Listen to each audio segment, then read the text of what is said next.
I call myself a body architect. I trained in classical ballet and have a background in architecture and fashion.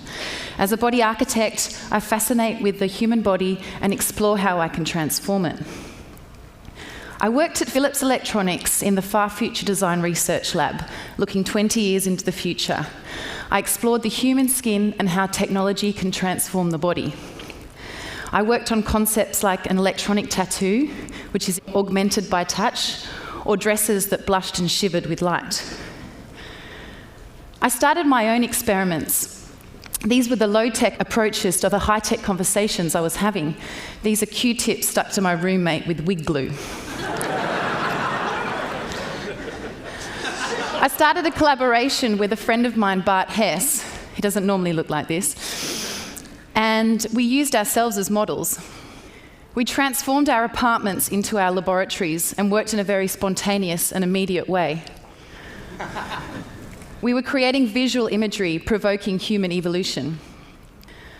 Whilst I was at Philips, we discussed this idea of a maybe technology, something that wasn't either switched on or off, but in between, a maybe, that could take the form of like a gas or a liquid. And I became obsessed with this idea of blurring the perimeter of the body so you couldn't see where the skin ended and the near environment started. I set up my studio in the red light district and obsessively wrapped myself in plumbing tubing and found a way to redefine the skin and create this dynamic textile. I was introduced to Robin, the Swedish pop star, and she was also exploring how technology coexists with raw human emotion. And she talked about how technology with these new feathers, this new face paint, this punk, the way that we identify with the world. And we made this music video. I'm fascinated with the idea of what happens when you merge biology with technology. And I remember reading about this idea of being able to reprogram biology in the future away from disease and aging.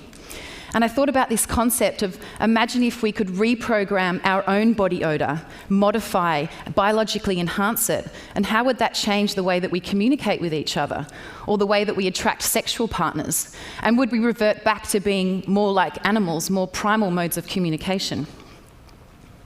I worked with a synthetic biologist and I created a swallowable perfume, which is a cosmetic pill that you eat and the fragrance comes out through the skin surface when you perspire. It completely blows apart the way that perfume is and provides a whole new format. It's perfume coming from the inside out. It redefines the role of skin and our bodies become an atomizer. I've learned that there's no boundaries, and if I look at the evolution of my work, I can see threads and connections that make sense. But when I look towards the future, the next project, it's completely unknown and wide open. I feel like I have all these ideas existing embedded inside of me, and it's these conversations and these experiences that connect these ideas and they kind of instinctively come out. As a body architect, I've created this limitless and boundless platform for me to discover whatever I want. And I feel like I've just got started. So here's to another day at the office. Thank you!